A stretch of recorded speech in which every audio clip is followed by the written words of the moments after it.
mga kalikot, good morning, panibagong araw, panibagong today is video tutorial na naman mga kalikot. So sa may mga request, wiring diagram, paano ang connection para mag-install nung wigwag underglow. So kapag switch on mo ng hollow switch, iilaw yung bluish white or yung blue. Then kapag nagpreno ka, ang iilaw naman is yung red light. Then mamatay yung itong ilaw ng bluish white or yung blue. Kaya meron tayo rito hollow switch. Then flasher relay, optional mga kalikot kung gusto nyo nagbi-blink yung ilaw nyo. Yan, gumamit kayo ng flasher relay, adjustable flasher relay, dahil ang kailangan natin dyan is yung mabilis na blink. Then 5 pin horn relay, so kailangan natin ng 5 pin. So paano ba ang connection mga kalikot? So dito sa hollow switch, yan, mayroon yan 5 wires. Yan, 5 wires, which is itong green, ito yung common, tapos yung yellow is itong normally open, yung white normally close, yung red is yung positive, and then yung black is yung negative. So yan, kapag hinugot mo yan, pag tinanggal mo yung sakit, so makikita mo yan sa loob, yung marking yan. Yan. Okay, then dito sa ating 5 pin horn relay, so ganyan, ito yung red, ito yung 30, tapos itong dalawang dilaw dito magkabilang gilid 86 tsaka 85, yung gitna yan, wala lang akong mailagay na wire dilaw, yan yung 87A, tapos ito yung sa blue 87. Okay, din sa flasher relay may marking yan B tsaka L.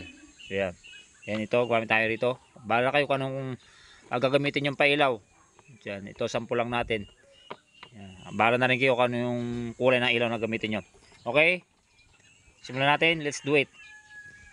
So dito sa ating hollow switch, yan, itong gagamitin natin dito is yung normally open.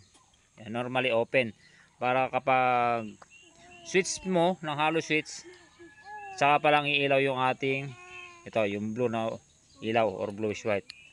So kapag ito kasi ginamit natin itong normally close, so nakaganyan pa lang yung hollow switch, pag susi na ng ating motor, pagbukas na susian, iilaw na agad. So kaya ang ginamit natin is yung normally open. Yung normally open at saka yung red, pagsasamahin natin, pagdidikitin natin, and then kukunik natin sa 30 ng ating 5 pin horn relay sa 30. Yun. Tapos itong 86 or 85, pwede baliktaran. Ito yung 86 sa body ground or negative wire. So kasama na yung black wire ng ating hollow switch, dahil sa negative to. So pagsamahin natin yan, ikukunik natin sa body ground or negative wire or negative ng ating battery. Then sasama na rin natin dito sa negative wire ng ating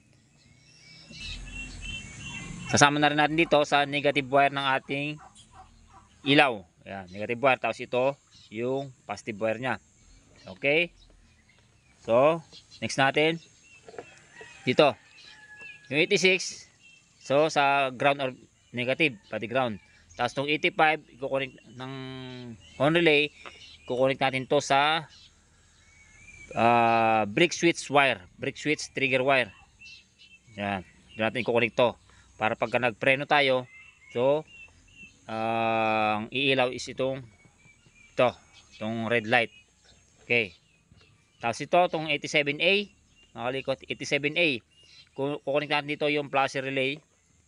Yan, flasher relay, yung letter B. Yan, may marking yan, letter B. Tapos yung letter L sa flasher relay natin, dito natin kukunik yung positive wire ng ating itong ilaw na to, kulay blue or kulay bluish white. Yan, yung positive dyan. Next natin yung 87A, yung 87, ito 87 ng ating horn relay, 87 dito sa positive wire ng ating red na ilaw. Yan, itong common natin mga kalikot dito, yan, sa accessories wire ng ating motorsiklo, ikakabit tong common. So pagka set up natin yan, pag susi ng ating motor, then pag bukas natin o pag susi natin ng ating hollow switch, iilaw yung ating blue or bluish white. Then kapag umapak tayo ng preno, so magti-trigger ito. Yan, pak. Mawala ng koleksyon itong 30. Mawala dito sa koleksyon na to sa 87 ay ililipat dito sa 87, kaya iilaw yung ating yung red light. So ganoon lang. Then kabit natin sa ating motorsiklo.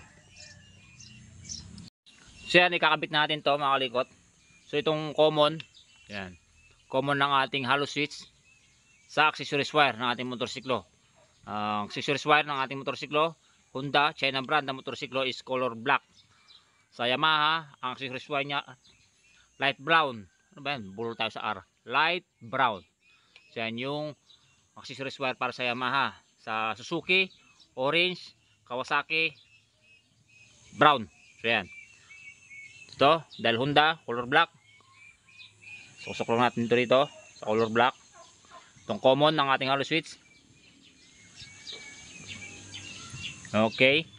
Next natin, ito yung pinagsama-sama natin na para sa ground or negative wire.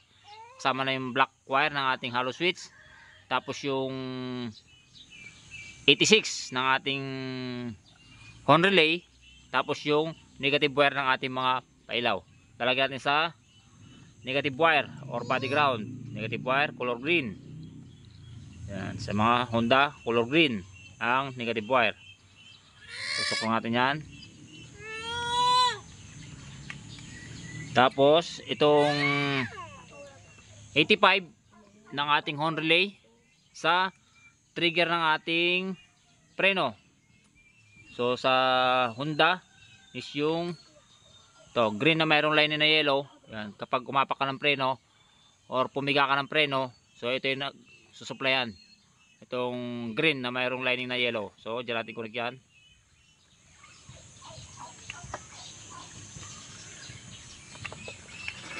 So yan. So okay na yan. Then try natin. Pag susi natin motor. Yan, nakapindot. Yan, patay mo natin. Yan, nakasusi ating motor. Then pag pinindot natin itong hollow switch, yan, ang ilaw is yung yung blue. Yan, patay natin. Ulit natin. Yan. Then pag pumreno tayo, preno, ayos lang natin para makita natin.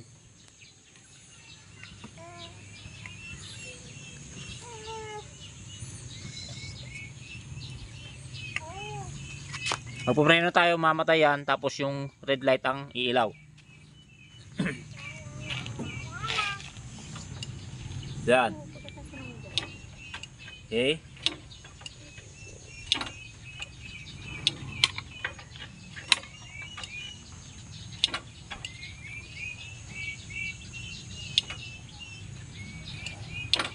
Okay, good.